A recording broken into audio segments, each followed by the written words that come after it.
Chris Noel Bendijo, ang Deputy Chief of Staff of the Commissioner, Bureau of Customs. Attorney live kayo sa RMNDZ XL Manila, si Radyoman Lourdes. Hi, Ma'am Lourdes. Magandang hapon po. Kamusta po? Good afternoon, sir. Okay, puntahan na ho natin yung public auction kanina. Sayang, kinulang yung pera namin, sir eh. Oo, Huwag po kinulang. kayong mag-alala. Meron po tayong rescheduled bidding. Ilalabas po namin yung mga announcements patungkol po dyan sa loob po ng 5 araw. Okay. Sir, yung kaninang na-auction po ninyo, ilan lahat ng sasakyan? Ang successful bidding po kanina, 3 po, no? Ito po yung dalawang Mercedes-Benz na SUV, yung isa po dun yung Brabus, at yung isang Lincoln Navigator, no? Ito pong 3 sasakyan, ang successful ang ating bidding. Yung 4 naman po, no? Yung Toyota Tundra, Sequoia, yung Bentley, tsaka yung Rolls-Royce Cullinan, failed bidding po ito. Wala pong bidder na nagsubmit ng kanilang bid, no? Kung kaya dineklara po itong failed bidding, no? But moving forward, magpo-post po tayo ng ating re-auction, no? At mag-a-adjust po tayo sa ating magiging floor price. Babalik po tayo sa komite.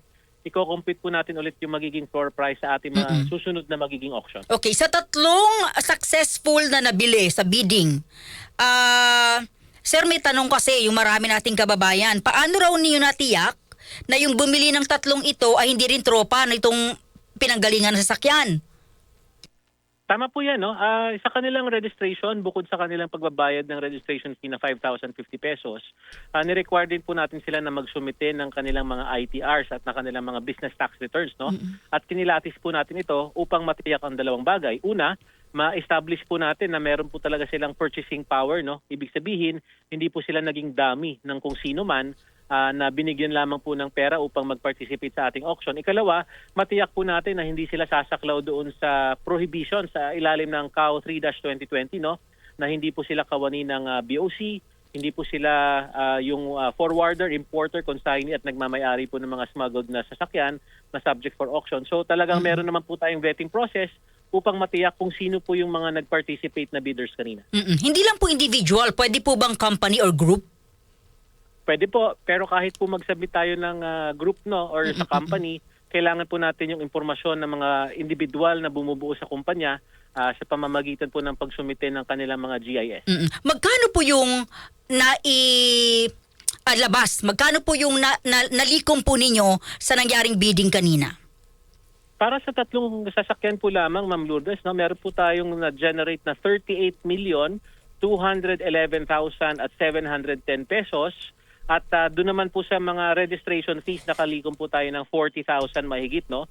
So sa kabuuan, meron po tayong 38,252,000 pesos 110 na nalikom sa ating auction na ginanap kanina. Ano po ang gagawin dito ng BOC or ng gobyerno?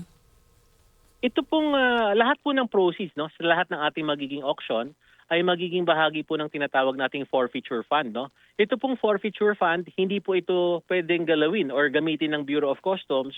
Sa halip, ito po ay i-revert natin sa National Treasury. Sa madaling salita po, buong buo, wala pong bawas, lahat po ng ating proceeds sa ating auctions ay ibabalik po natin sa kaban ng bayan. Okay, yung susunod naman po, sabi niyo in 5 days ay mag-aanunsyo kayo ng panibagong bidding. Tama po, pati na rin po yung ating magiging adjustment sa mga floor prices ng mga sasakyan na nagresulta sa failed bidding, no? I-adjust po natin yung floor price, bababaan po natin ito ng kaunti at nang sa ganoon matiyak naman natin, no, na maximize pa rin yung ating revenues pero kailangan po natin mag-attract ng additional bidders at nang sa ganoon ay ma-convert na po natin to revenue ito pong mga smuggled items na ito. Linawin ko lang, attorney, kaya hindi po siya nabenta kanina masyadong mahal. Well, bidders preference din po kasi. Okay. In fact po, meron po tayong 2 bidders na hindi po umabot sa deadline, no, ng submission ng requirements at ng payment ng registration fee. At nagkataon itong 2 bidders na ito sa aming maikling pag-uusap ay nagpahayag ng interest dito sa 2 Toyota na sasakyang ito, no. Kaya lang po kailangan po nating maghigpit, no, at kailangan po nating tiyakin na ang ating mga pulisiya ay masunod, no, para hindi po tayo magkaroon ng technicality dahil ang instruction po ni Commissioner Ariel Pomoceno ay talagang integrity at full transparency, no. So talagang naging mahigpit po tayo sa mga deadlines kung kaya't hindi po sila nakapag-participate sa ating naging auction. Attorney, ito po ano po yung sagot dito ng komisyon na tingin niyo ho ba nakabawi tayo sapat ho itong nabawi natin mula po sa mga illegalista, sa mga hindi nagbayad ng tamang buwis nung ating naibenta itong mga sasakyang ito? Alam niyo po, Ma'am Lourdes, no, hindi po kasi natin talaga siya dapat tingnan quantitatively. No? Kung titingnan po natin sa ganung halaga, masasabi naman po natin, halimbawa, yung isang sasakyan no, na ang floor price ay 7 million lamang, halos doble po yung naging resulta ng winning bid. No? So hindi po natin siya masasabi na dahil hindi siya nabenta ay kawalan na po ito sa ating pamahalaan. I think tingnan po natin yung mas malaking picture, no? Yung mas mahalagang mensahe nitong bidding na ito. At tingin po natin, ito po ay simbolismo. No? Umpisa po ng tinatawag nating proseso ng restitusyon na sinasabi po at binabanggit po ni Justice Reyes ng ICI. No? Ito po ang tingin naming mas mahalagang epekto nitong ating ginawang proseso today. Hindi po yung mabawi yung halaga but rather ito po yung maibalik natin yung mga hindi po nabayarang duties and taxes sa kaban ng bayan sa pamamagitan po ng unlawful importation at sa pamamagitan po ng paggamit ng mga pondong ninakaw sa ating bansa. Ilang beses po ba ang bidding, attorney? For example, sa susunod may bidding, hindi na naman nabili, magbabagsak presyo na naman. Hanggang ilang beses po ba, base o sa rula ninyo, ilang beses dapat itong bidding hanggang maubos ito? Sa ilalim po ng ating rules, no, meron po tayong dalawang, in the event po no, na magkaroon tayo ng dalawang failed bidding, meron po tayong ibang remedies na pwede nating i-avail. No? Pwede na pong magsumite ng mga offers ang mga interested parties kung sakasakaling magkaroon pa po tayo ng second failed bidding. Sa madaling salita po, may mga mekanismo pa rin po tayong in place na mako-convert po natin to revenue ang mga smuggled items na ito kung sakasakali pong hindi magtagumpay ang dalawang auction po natin. Attorney, meron pong, ito, I don't know kung okay lang po, binid din ba ng separate yung payong, attorney? Binid daw po na separate yung payong? Payong Naku to. po, pang 25 na po kayo nagpapareserve ng payong, ngunit ganun pa man po, ako rin po ay hihingi ng dispensa sa inyo. Meron po tayong pulisiya sa batas no, na accessory follows the principal. At bilang bahagi po ng sasakyan ang payong na ito, ay kailangan po natin siyang ibenta kasama po ng kotse. So hindi po natin siya mahihiwalay. Kahit na po, napakarami na po talagang gustong bumili ng payong na hiwalay po dun sa sasakyan. Okay. Attorney, meron po kami nakuhang impormasyon. Meron daw pito pang luxury cars na naka-impound sa Bulacan. Kung alam niyo na po ito, possible daw po kasi na baka ito'y nakuha rin through illegal at may kaugnayan sa mga diskaya? Sa Bulacan po, wala pa po kami ganong impormasyon. No? Ang nasa kustodiya po ng Bureau of Customs, ito pong 7 na sinubject natin sa auction today. Yung 6 po na nandito na rin po sa amin, no? Na saklaw pa po nung kanilang position paper. Pero in terms of luxury vehicles, Ma'am Lourdes, marami pa po tayo. Meron po tayong mahigit 20 luxury vehicles dito sa BOC compound.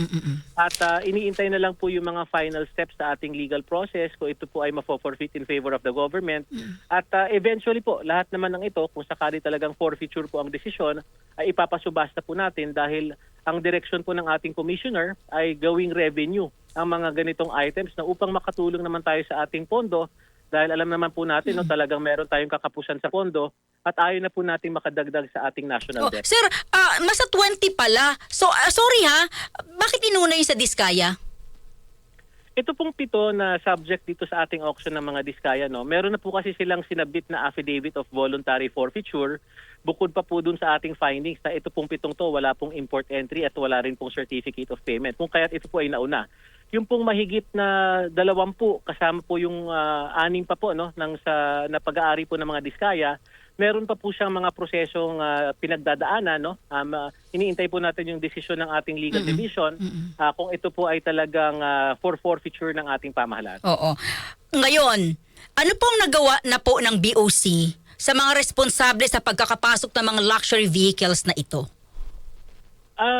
Kung hindi po ako nagkakamali, mga 2 weeks ago po, no, nakapag-issue na po tayo ng mahigit 15 show cause orders. Pinagpapaliwanag po natin ang mga individual na lumalabas sa mga dokumento na sumasaklaw sa mga sasakyang ito. No? Pinagpapaliwanag po natin kung bakit lumalabas ang kanilang pangalan, bakit nandun po yung kanilang pirma. At sa akin po pagkakalam ay nakapagsumiti na po sila ng kanilang mga paliwanag dito. No? Gumugulong naman po yung ating proseso. Iniintay na lang po natin yung magiging desisyon ng ating investigation division. Kung meron pong liability ang ating BOC personnel, kung ito po ba ay dapat tanggalin sa serbisyo, dapat po bang paalalahanan, i-warning or i-suspend. Hintayin po natin yung magiging rekomendasyon nila. Pero makakaasa naman po kayo, no? Sa pamumuno po ni Commissioner Ariel Pomoceno, ay talaga pong full accountability. Kung kailangan mo panagutan ang iyong ginawa, ay talagang pananagutan mo naman po ito. Sir, linawin ko. Attorney, linawin ko. Mula nang nabulgar uli itong Diskaya luxury vehicles or cars na to, wala pa hong nasasampulan sa BOC? Ma'am, ano po ulit? Wala pa hong na-reprimand? Wala pang nasususpend sa BOC? Wala pa po, no? Nung natuklasan po natin itong mga import entries na ito, nung dumaan po ito sa proseso, doon po natin na-issuehan, no, ng mga show cause orders ang ating mga kawani, dahil ang ating pong pinagbasihan din sa mga show cause orders ay yung mga dokumentong sinumite rin po nila. Dahil yung mga iba pong certificate of payment doon ay lumalabas yung mga pangalan ng ating mga kawani sa BOC. Oh, hindi ba sila pwedeng isama sa sa bidding? Sama mo nila sa bidding, sir, yung matitigas ang ulo dyan, sir? Alam niyo po, Ma'am Lourdes, bilang abogado po, no, kailangan po nating sumunod sa due process at mate-technical naman po tayo, no, kung talagang arbitrary at summary ang ating gagawin. Kung kaya't dumadaan po tayo sa mosyong ito, pero ito naman po ay nakalatag sa ating konstitusyon at bilang paggalang na rin yun nga po sa karapatan po ng tao at yun nga po, kailangan po nating mag-observe ng due process. Uli na lamang po, paano po at anong ginagawa ng BOC para hindi na ulit malusutan na mga smuggled na luxury cars? Marami na po tayong in-implement na measures, no? Base na rin po sa resulta ng ating naging investigasyon. Halimbawa po, noon po, pwede po silang mag-request ng provisional or temporary release ng mga sasakyan kahit na po wala pa po yung tinatawag nating ATRIG, no? Ito yung ATRIG po, ito po yung Authority to Release Imported Goods. Ito po ay ini-issue ng Bureau of Internal Revenue, no? Ito po ay isang check and balance mechanism na dapat bayad yung excise taxes ng mga goods bago po ito i-release sa poder ng customs. Ngayon po, sinuspindi na po natin yung polisiyang yon. Sa madaling salita po, hindi po nila mailalabas yung sasakyan hanggat wala po yung ATRIG. Ikalawa po, naghigpit po tayo doon sa mga certificates of payment, no? Kailangan po malinaw kung sino yung examiner, malinaw po yung pirma. Dahil po, ito rin po yung nadiskubrihan natin na may mga instances po, no, na talagang kino-forge yung signature ng ibang examiner, no? At ikatlo po, yung pong mga dokumento, tinitiyak po natin, hindi na po pwedeng maghiraman ng mga dokumento. Dahil ginawa po talaga nilang masalimuot yung pag-i-import ng mga sasakyang ito. Yung dokumento po ay chinapsuy, kung tawagin, no? Nagmumula po sa ibang port, hinihiram po dito, ang entry po ay i-record naman sa ibang port, magkakaroon ng misdeclaration. At bukod po dyan, meron din po tayo mga in the pipeline, no? Procurement po natin. Yung ating po mga x-ray, magkakaroon po tayo ng centralized feeding system. Ibig sabihin po, yung pong pinagdadaan ng imahe, no? Yung pong lumalabas na imahe sa ports, magkakaroon po ng batuhan ng imaheng yan dito po naman sa command center. At nang sa ganon, mahihirapan na po silang mag-misdeclare ng mga kargamentong pinapasok. Hindi na po ito mami-misdeclare bilang ibang sasakyan. Attorney, maraming salamat. Congratulations. Mabuhay kayo. Mabuhay po ang Bureau of Customs at yung mga pagbabagong inilalatag niyo po dyan. Thank you, sir. Thank you. Maraming salamat po sa pagkakataon. Sana po ay magkaroon kami ng dagdag na pagkakataon upang sa aming mga future announcements, sa aming mga susunod na auction. Bukas po kami dyan. Thank you, sir. Mabuhay kayo. Salamat.